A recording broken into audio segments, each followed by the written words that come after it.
आजकल छोटे बच्चों को, बड़े बच्चों को, बूढ़ों को, सबको ये बात सुननी है।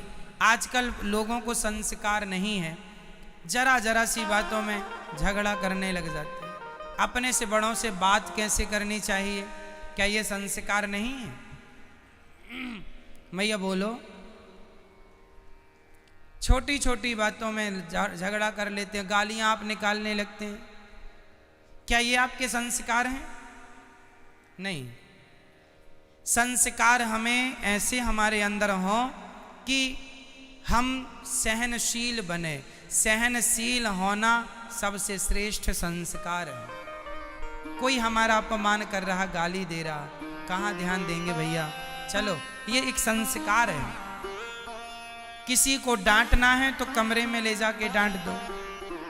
अब मैं यहाँ आपके बीच में किसी को गालियां देने लगूं, डांटने लग जाऊं जरूरत से ज़्यादा, ये संस्कारहीनता है। ये संस्कार, कई लोग ना अपने गुस्से को सबको दिखाना चाहते हैं। देखो जी, हम गुस्से वाले हैं, हमारे गुस्से से डरो। कई लोग अपने गुस्से को दिखाकर वो ये चाहते, ये प्रदर्शित कर रहे हैं कि हमारे को बहुत गुस्सा आता है और आप डरो। वो जोर जोर से, कई लोग तो जब उनका मूड झगड़ा वगड़ा करने का होता है ना, तो वो अपने घर के बालकनी में बाहर आ जाते हैं और बाहर आके फिर गालियां देते हैं, ताकि जमाना सुने कि हम कितने बड़े नालायक मूर्ख हैं। और वो अपने आप को ये सोचते हैं कि हम बड़े समझदार, बड़ा अच्छा काम कर रहे हैं। हम उन लोगों को ये लगता है कि हम बहुत अच्छा कर रहे हैं, सबके बीच में हम गाली दे रहे हैं। क्यों? सही है?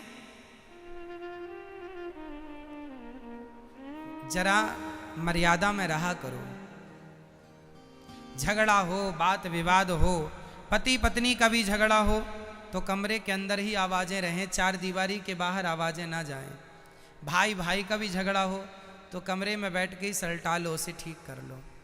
पिता पुत्र का झगड़ा हो, जमाना सुनेगा, आप तो झगड़ा करके कल एक हो जाओगे, पर जमाना कहेगा अरे ये तो भाई भाई लड़ते हैं, ये तो बाप बेटे लड़ते हैं, ये तो पति पत्नी लड़ते हैं। उनको नहीं पता कि अब आप लोगों की लड़ाई खत्म हो गई, कट्टी नहीं दोस्ती हो गई है, लेकिन लोग तो उसका मजाक बनाएंगे। इसलिए बोलने का भी एक संस्कार हो, हम कैसा बोलें, किससे कैसी बात करें, ये तरीका, तौर तरीका सीख लेना चाहिए। जब भी घर में कोई अतिथि, सबसे पहली बात ये है, आप अपने बच्चों को झुकना बिल्कुल नहीं सिखा रहे हैं। आजकल बच्चों को प्रणाम करना नहीं आ रहा है कि कैसे प्रणाम करें, घुटनों को ही छू लेते हैं ना। मेरी माँ, अपने बच्चों को बचपन से प्रणाम करना सिखाओ, दंडवत करना सिखाओ। लेट के प्रणाम किया जाता है अपनी माता को, पिता को, भगवान को, गुरुजनों को सिखाओ, बताओ, आप भी करो। स्त्रियां दंडवत नहीं करती, स्त्रियों को लेट कर प्रणाम नहीं करना चाहिए, पुरुषों को लेट कर प्रणाम करना चाहिए। स्त्रियों को तो अपना जमीन पर हाथ रख दो, आपके घुटने जमीन पर और अपना माथा जमीन पर, ऐसे प्रणाम करना चाहिए। पुरुषों को लेटकर प्रणाम करना चाहिए, दंडवत जिसे बोलते हैं, दंडवत। तो प्रणाम करना भी नहीं आ रहा है आजकल लोगों को। बातचीत करने का तो सवाल ही नहीं है, कैसे लोग बातें करते हैं। आजकल के नौजवान भाई लोग हमारे तू तड़ाक करके बात करते हैं, रे और बे के बिना तो बातें होती नहीं है। क्यों रे, क्यों बे, है ना? हर बात पर रे और बे, और गाली और संग में, ये सब संस्कारहीनता है। इससे अच्छा मैसेज नहीं जाएगा समाज में, आप अच्छे व्यक्ति नहीं कहलाएंगे। प्रसन्नता से अच्छी बातें, अच्छे संस्कारों के साथ जीवन जिया करो। आजकल हमारी बहनों के, माताओं के संस्कार बिगड़ रहे हैं। संस्कार सब जगह काम आएगा। आप बड़े से बड़े पद में हैं, पोस्ट पर हैं, पर संस्कार काम आता है। सदा नम्र रहो, सदा झुक के चलो।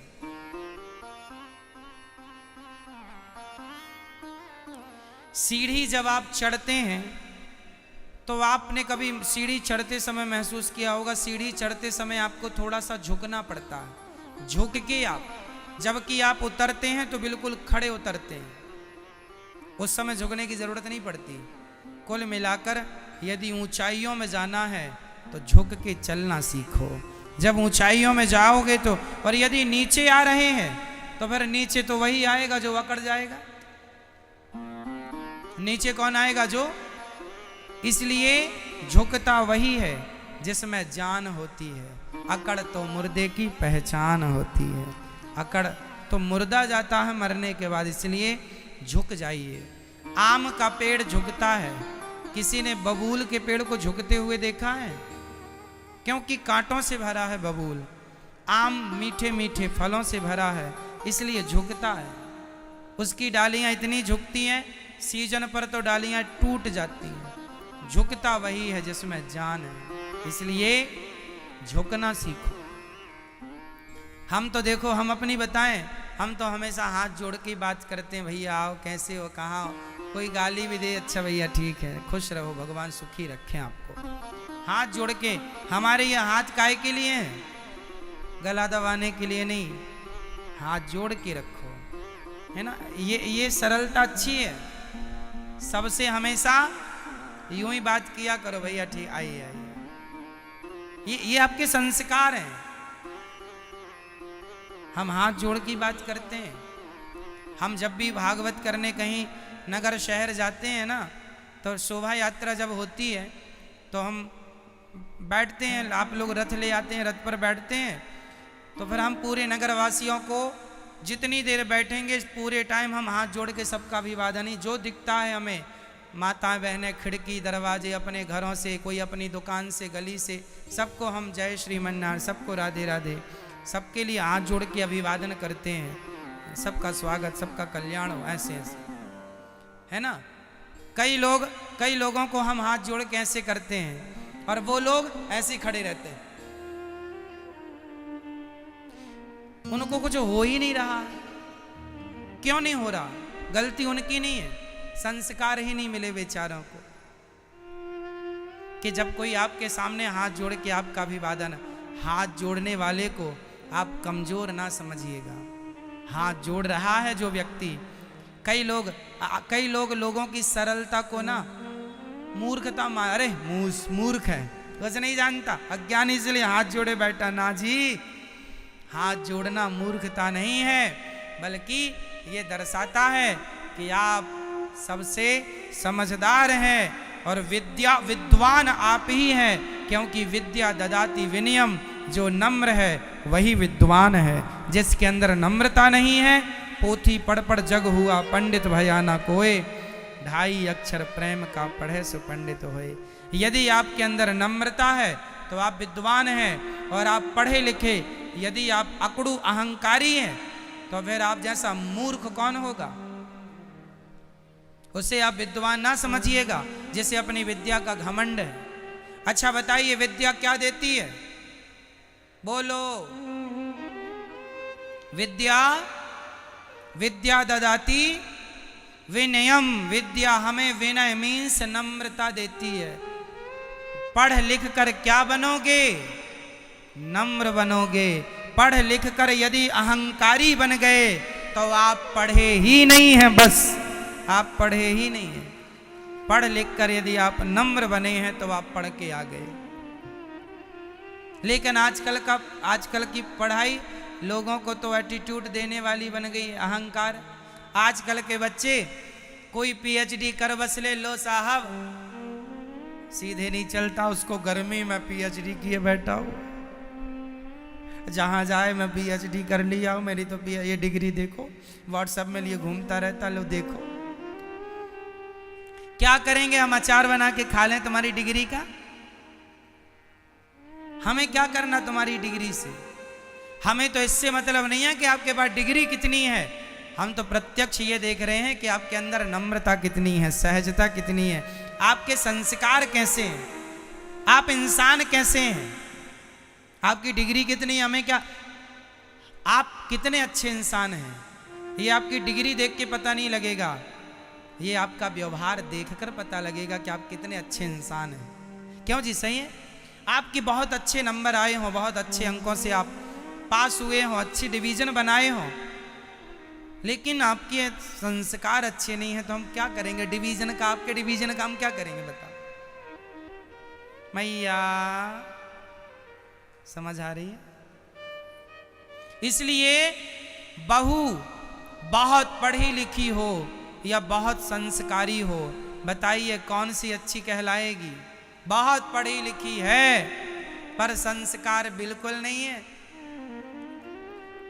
एक दिन एक बहू आई, जीन्स पहने घर में बैठी है, उसकी माँ झाड़ू लगा रही है, पोंछा लगा रही है और भोजन बना रही है। पढ़ी लिखी है, डबल पीएचडी है, सरकारी नौकरी में प्रोफेसर है, लेक्चरर है। सास अपना बेचारी भोजन बना रही है और बहू बैठी अखबार पढ़ रही है। तभी उसके पति को लगा राम राम, मेरी माँ काम कर रही है और मेरी पत्नी बताओ बैठी है। तो उसके पति को लगा मैं करूंगा तो शायद इसको कुछ शर्म आएगी। तो उसके पति ने अपनी माँ से झाड़ू ली, माँ आप झाड़ू दो मैं लगाऊंगा झाड़ू। माँ बोली ना बेटा तू क्यों लगाएगा, मैं लगा रही हूं। तो वो माँ बोली मैं लगाऊंगा, बेटा बोला मैं झाड़ू। तो उस मैडम ने कहा अरे लड़ते क्यों हो, बांट लो, आज तुम लगा लेना कल वो लगा लेगी। उन्हें तो लगा था कि शायद इसे शर्म आएगी तो ये पकड़ के नहीं जी आप ना करो, हम बहू है। लेकिन आजकल डिग्रियां हैं, संस्कार जरा सा नहीं है। सही है, वो कह रही है एक दिन तुम कर लेना, एक दिन तुम कर लेना, पर करो तुम लोग ही, हम नहीं करेंगे। हमसे कोई उम्मीद मत करना, हम तो खटिया तोड़ने आए हैं बस। हम तो कमाती हैं, तुम्हारे बाप का थोड़ी खा रही हैं, अपनी तनख्वाह लेती हैं खाती हैं। अच्छा महिलाएं नौकरी चाकरी करें अच्छा है, लेकिन एक बात और है कि पुरुष सारी जिंदगी परिवार का पेट भरेगा तो ज़्यादा घमंड नहीं करता, पर यदि पत्नियां कमाने लग जाएं तो वो ज़्यादा अकड़ दिखाती हैं कि मैं कमाऊं, जबकि पति कमाए तो वो अकड़ नहीं दिखाता। इसलिए मैं आप महिलाओं से हाथ जोड़ता हूं कि आप लोग कमाया करो। आज के ज़माने में पति पत्नी दोनों का कमाना ठीक है, कमाओ, पैसा खूब कमाओ, पर आप ये ना अरे मेरा पति तो कुछ नहीं है, तेरे से ज़्यादा तो मैं कमाती हूँ, तू तो ना मर्द है, चल चूड़ियाँ पहन ले। अब ये तुम्हारी कमाई का कोई अर्थ निकला कि तुम अपने पति को ही गाली देने लग गई? अरे कुछ नहीं जानता, मैं 50,000 कमाती हूँ, ये तो 25 कमाता। ले तो तुम पैसा इसलिए कमा रही हो। रिश्तों में पैसों की जरूरत नहीं है, रिश्तों में प्रेम की जरूरत है, समझदारी की जरूरत है। पैसे तो आ ही जाएंगे, भूखा तो कोई नहीं मरता साहब, भगवान सबके रक्षक पालनहार हैं। इसलिए कमाओ, खूब पैसा कमाओ, पर रिश्तों को निभाना सीखो। और रिश्तों को निभाना किसी कॉलेज यूनिवर्सिटी में नहीं सिखाया पढ़ाया जाता, ये तो संस्कारों की बात है। इसलिए बच्चों को, बेटा बेटियों को संस्कार देना चाहिए, नहीं दोगे कल उन्हीं का नुकसान होने वाला है। इसलिए संस्कार दीजिएगा, बेटों को संस्कार दो कि नारियों का सम्मान करो, ताकि जो पत्नी आएगी उस पर ये अत्याचार ना करे। और नारियों को, स्त्रियों को, बेटियों को संस्कार दो कि बेटा ससुराल जाना है तो वहाँ माता को, सास को माता, ससुर को पिता और पति को भगवान मानना है। पहले की माँ अपनी बेटी को यही संस्कार देती थी कि बेटा तेरी सास तेरी माता कहलाएगी, तेरे ससुर तेरे पिता कहलाएंगे, तेरा देवर तेरा भाई कहलाएगा और तेरे पति तेरे देवता कहलाएंगे। लेकिन आजकल की माएँ ये ना कह के बेटा जाओ, कोई तकलीफ हो जरा फोन लगा देना, तुरंत गुंडे भिजवाएंगे। लो भैया लारी की लारी गुंडे आ गए, मेरी बेटी को जरा सा कष्ट ना हो, छींक आ गई, दामाद जी ध्यान नहीं दे रहे हो, बेटी को छींक बहुत आ रही है। लो भैया, संस्कार की जरूरत सब जगह है, लेकिन आज लोग क्या नहीं सीख रहे हैं, संस्कारहीन होते जा रहे हैं। आज की समाज, आज के युवा, केवल युवा नहीं, जवान बूढ़े बच्चे सब संस्कारहीन हो रहे हैं। संस्कारों से किसी को कोई लेना देना ही नहीं। कोई बात नहीं, जमाना संस्कार को फॉलो ना करे, हमें करना चाहिए, आपको करना चाहिए। हम याद रखें संस्कारों को, हम इस परंपरा को बढ़ाएं, हम लेके चलें। जमाना क्या कर रहा है, हम नकल ना करें जमाने की, हम संस्कारी बने।